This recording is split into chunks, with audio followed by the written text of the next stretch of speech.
O vídeo que você vai assistir agora faz parte de uma série de 4 vídeos que foi postado no meu antigo canal. O antigo canal se chamava Palavras em Chamas. Eu peguei o vídeo de lá e coloquei aqui para vocês, porque muita gente não conhece o tema, o estudo é bem interessante e vale a pena a gente compartilhar esses estudos bons. Então verifica qual vídeo você está assistindo agora, se é 1, 2, 3 ou 4, assista os demais, curta, compartilhe e coloque comentários aqui embaixo que eu vou responder também. Fique com Deus e bons estudos. Seja bem-vindo ao canal Palavras em Chamas, eu me chamo Devaí e como você está vendo no título, nós vamos falar um pouco sobre Jesus e o fato dele ser a chave hermenêutica da Bíblia. Bom, esse estudo surgiu depois do review que nós fizemos sobre a Bíblia de estudo. Qual é o nome da Bíblia de estudo? Que eu sempre esqueço, estava aqui agora. A Bíblia de estudo expositiva, tá? Isso porque o autor diz que concorda com o fato de Jesus ser a chave hermenêutica da Bíblia, mas em alguns comentários ele parece esquecer isso tudo. Por isso eu quis trazer o que significa isso, né? E como a Bíblia fala a respeito dessa chave que é Jesus. Bom, o vídeo vai ser separado em algumas partes, então não se esqueça que aqui no canal tem o restante do estudo. Vamos lá. O que significa Jesus ser a chave hermenêutica da Bíblia? Essa é a primeira questão, né? Isso significa que a Bíblia, de Gênesis a Apocalipse, trata de Jesus. Ela fala de Jesus. A obra da redenção é, na verdade, a história de Jesus. Você, lendo a Bíblia de Gênesis a Apocalipse, é sobre ele que vai estar falando. Sobre a sua obra, né? E como começa e como conclui esta obra nesta criação. E aí vai continuar na eternidade. Novos céus, nova terra, né? A cidade celestial, Jesus reinando e tudo mais. Então é disso que a Bíblia fala. A obra da redenção é a história de Jesus. Nós fazemos parte da história de Jesus. Desconsiderar esta informação é justamente o que leva muitos a erros teológicos, entende? Esquecem de que Cristo é o personagem principal da Bíblia Sagrada. Bom, Jesus mesmo nos ensina a respeito disso. Quando a gente fala, Jesus é a chave hermenêutica, mas de onde você tirou isso? É importante perceber que a interpretação bíblica é ensinada pelos próprios autores, né? Então, Jesus ensina como interpretar o Antigo Testamento, a chave hermenêutica é ele, e ele ajuda a entender como isso funciona. Paulo interpreta o Antigo Testamento, deixa eu só corrigir aqui. Paulo interpreta o Antigo Testamento, todos os apóstolos fazem isso, os profetas, os salmos também, vai fazer isso. E Jesus não foi diferente e fez isso também. O texto que nós temos aqui está em Lucas 24, 43 ao 47. E eu tirei todos os textos da Bíblia Almeida Corrigida Fiel, tá bom? Da editora da Sociedade Trinitariana do Brasil. O texto diz o seguinte lá em Lucas 24, 43. Leia aqui na tela comigo, ó.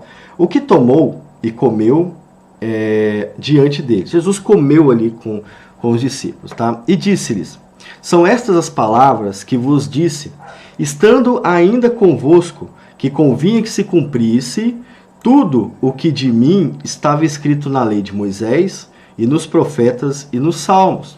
Então abriu-lhes o entendimento para compreenderem as Escrituras, e disse-lhes: assim está escrito, e assim convinha que o Cristo padecesse e ao terceiro dia ressuscitasse dentre os mortos, e em seu nome se pregasse o arrependimento e a remissão dos pecados em todas as nações, começando por Jerusalém.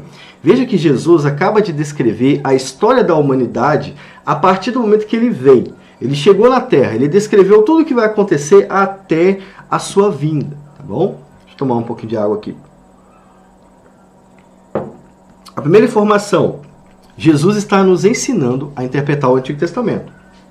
São essas as palavras que vos disse, estando ainda convosco. Quais palavras, Jesus? Que convinha que se cumprisse tudo o que de mim estava escrito na lei de Moisés e nos profetas e nos salmos. Então, depois dessa informação, Jesus abre o entendimento deles para que eles percebam como o Antigo Testamento ensinava sobre Jesus. E aí ele vai descrever o restante da história da humanidade. E disse-lhes ainda, né? Assim está escrito, e assim convinha que o Cristo padecesse, ele já padeceu, e ao terceiro dia ressuscitasse, ele já ressuscitou, entre os mortos, e em seu nome se pregasse arrependimento. É isso que a igreja está fazendo até a volta de Jesus. Beleza? Então, a chave hermenêutica ensinada por Jesus é justamente que ele é a chave hermenêutica da Bíblia. Tá bom? Então, tem algumas considerações aqui, ó. Lendo mais devagar, a gente consegue prestar mais atenção. Quando Jesus disse que a lei, na lei de Moisés, os profetas e nos Salmos, ele estava se referindo a todo o Antigo Testamento. A lei de Moisés é o Pentateuco, tá? Os profetas são os livros históricos e proféticos. E os Salmos são os escritos poéticos da Bíblia, todo o Antigo Testamento. Essa era a Bíblia de Jesus. Ele está dizendo, nesta Bíblia, nós chamamos de Taná hoje, né? A Taná se refere a Jesus. E a Taná realmente se refere a Jesus. Tem review da Taná aqui na área de membros, tá? Se vocês quiserem ver como que é por dentro. Isso significa que o Antigo Testamento pregava que convinha que se cumprisse, né? E se cumpriu em Jesus. Mas isso não termina na vinda e na morte de Jesus. Veja que ele mesmo continua. E em seu nome se pregasse o arrependimento e remissão dos pecados. Então, algo se cumpriu e algo vai continuar acontecendo até a sua vinda, que é a pregação do Evangelho, tá? E o Antigo Testamento também trata da vinda de Jesus, da última vinda de Jesus, beleza? Sendo assim, o Antigo Testamento não trata, e isso eu preciso tratar aqui com vocês, porque é uma preocupação judaica, né, mas que os cristãos absorveram com o tempo. O Antigo Testamento não trata da restauração física de Israel, tá? Ele não fala que Deus vai restaurar a nação como casas, prédios e tudo mais. Não. Ele fala da salvação do povo de Deus. É isso que ele trata, tá bom? A gente vai ler mais sobre isso daqui para frente. Os judeus, como eu disse, os judeus imaginavam que o Messias restauraria a nação.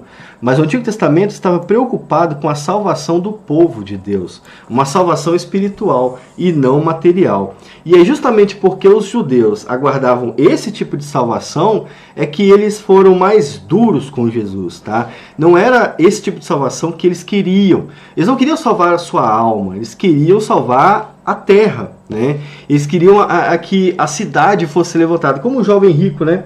O jovem rico, quando percebeu que a salvação não tinha ligação com bens materiais, ele se entristeceu, né? Porque para ele estava totalmente salvo, ele só precisava agora da salvação do reino de Deus.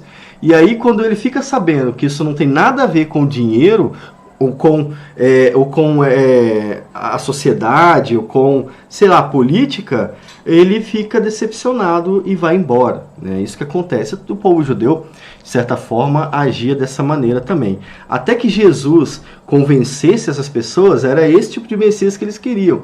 Os próprios discípulos queriam esse tipo de Messias, até compreender a verdadeira relação entre a restauração do Antigo Testamento e a salvação. A história da redenção de Jesus, que trata de toda a Bíblia, pode ser dividida em 3 partes. E nesse vídeo nós vamos falar sobre a história da redenção. A gente vai continuar no próximo vídeo, tá bom? A chave hermenêutica de Jesus tem a ver com a história da redenção.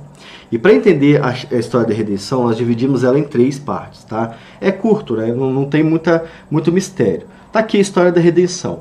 A primeira parte da história da redenção é a criação de todas as coisas. Deus criou o cosmos, né?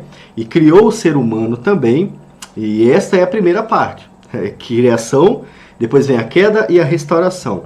Na queda, toda a natureza, todo o cosmos foi afetado pelo pecado do homem. O homem carrega o seu pecado agora e já nasce pecador, e a natureza e o cosmos sofrem por causa disso também. Essa foi a queda. O homem dá ouvidos a Satanás e com isso herda a morte espiritual. Daí para frente, nenhum homem pode chegar até Deus como Adão fazia, ou como Adão podia, tá? Deus corta os laços com a humanidade nesse sentido espiritual. E é isso que tem que ser restaurado. Esta é a restauração essencial, né? Deus não vai restaurar a nação política, porque não é esse o problema. O problema é muito mais profundo do que isso. né, como a gente está vendo, como a gente vê nos textos bíblicos a respeito da queda. A restauração é o fato de Deus prometer e enviar aquele que cumpriria toda a vontade de Deus e assim salvaria aqueles que são chamados à salvação. Então, essa é a parte da redenção da nossa história aqui. E o envio do Messias entra na restauração do povo de Deus. Uma restauração espiritual, como a gente já disse. O envio dele envolve três acontecimentos básicos. Estou reduzindo para ficar mais fácil da gente entender. O seu envio como aquele que é luz para o mundo de trevas.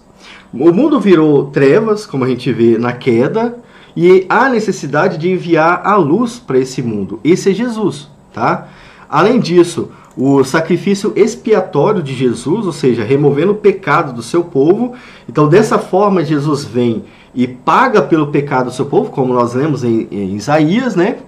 E o derramamento do Espírito Santo para chamar o seu povo dentre todos os povos. Isso a gente vê lá pelo profeta Ezequiel, fala disso de forma muito clara. E para finalizar, era 3, né? Mas eu coloquei 4. O seu retorno e a consumação final dos séculos.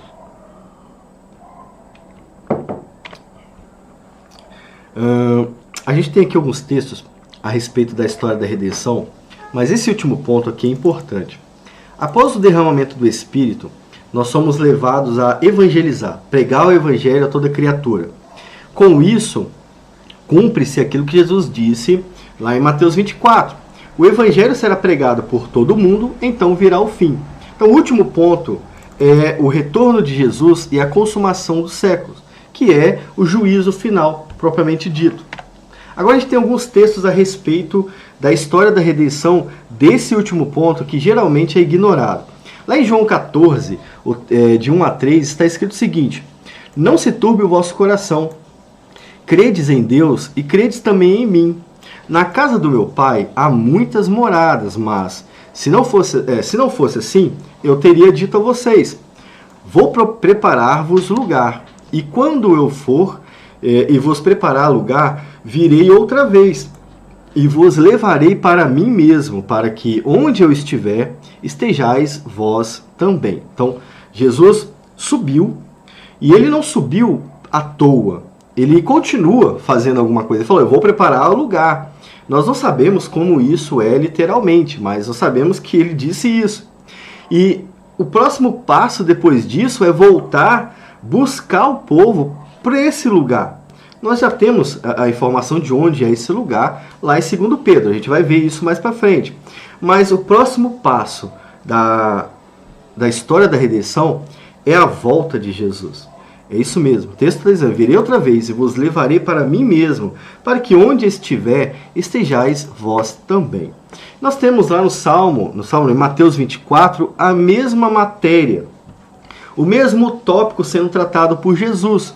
Ele diz lá em Mateus 24, 29, e logo depois da aflição daqueles dias, o sol escurecerá, e a lua não dará a sua luz, e as estrelas do céu cairão, e as potências serão abaladas. Então aparecerá no céu o sinal do Filho do Homem. Olha, lembra que ele disse que ele estava indo, agora ele está voltando, tá? E o que acontece quando ele volta? Ele não sobe com o povo para o céu, como muitos pensam. Não, o texto está dizendo outra coisa. Ele está dizendo o seguinte, todas as tribos se lamentarão, e verão o Filho do Homem vindo sobre as nuvens do céu, com poder e glória. Jesus está voltando para cumprir o juízo final. Ele não está voltando para voltar para o céu de novo. Ele está voltando para cumprir aquilo que ele tem que cumprir. Então, o texto de Jesus em João 14 se cumpre na sua volta final. A única volta que vai ter de Jesus. O texto é bem claro. Logo depois da aflição daqueles dias, o sol escurecerá, a lua não dará sua luz e as estrelas cairão do céu. As potências do céu serão abaladas. Então aparecerá no céu o sinal do Filho do Homem, todas as tribos da terra se lamentarão. Nós não estamos dizendo sobre um arrebatamento secreto. Estamos mostrando que a volta dele é visível para todo mundo e já institui o juízo final. Tá? Eles virão o Filho do Homem vindo sobre as nuvens com poder e glória e se lamentarão. O texto está dizendo isso. Próximo slide, sobre o céu se escurecer. Nós temos textos no Antigo Testamento que já apontavam para isso. Lembra que Jesus é a chave hermenêutica? Então, o Antigo Testamento já estava se referindo a Jesus a respeito do seu retorno. E acontecerá, Zacarias 14, 6 a 8, e acontecerá naquele dia que não haverá preciosa luz, nem espessa escuridão, mas será um dia conhecido do Senhor. Nem dia, nem noite será, mas acontecerá que ao cair da tarde haverá luz. Naquele dia também acontecerá que sairão de Jerusalém águas vivas, metade delas para o mar oriental e metade para o ocidental. No verão e no inverno sucederá isso. Então você viu aqui que ele disse, ó, o sol escurecerá. E aqui também está falando, não haverá luz, falando sobre um evento onde esse Cristo surge, né? Isto se refere à vinda de Jesus.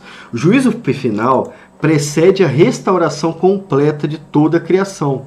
Então você viu dois acontecimentos em Zacarias. Primeiro, um momento onde não haverá luz, não haverá preciosa luz. Depois você vê uma restauração, você vê rios saindo. Quando se refere, sempre que se refere a água saindo de Jerusalém, se refere a Jesus. Porque ele é a água viva, ele tem a água viva. Isso é uma restauração do povo de Deus, tá? Então o juízo final precede a restauração completa de toda a criação. Os salvos serão juntamente restaurados e habitarão com Jesus e o seu rei para sempre. A sequência correta, então, é Jesus, o Espírito Santo, as missões, as perseguições, juízo final e a restauração total, como nós vemos em todos os textos do Antigo Testamento. Próximo slide vai tratar do que Paulo falou sobre Jesus, mas isso fica para o próximo vídeo aqui no canal. Deixa eu finalizar para não ficar muito grande, né? E não se esqueça, os membros têm acesso ao estudo já, a gente pode conversar lá no nosso grupo, beleza? Fique com Deus. Espero que vocês tenham compreendido a mensagem aqui, como que Jesus e o Antigo Testamento estão entrelaçados, digamos assim. Daqui para frente, mais conteúdo a respeito disso. Espero vocês no próximo vídeo. Até mais.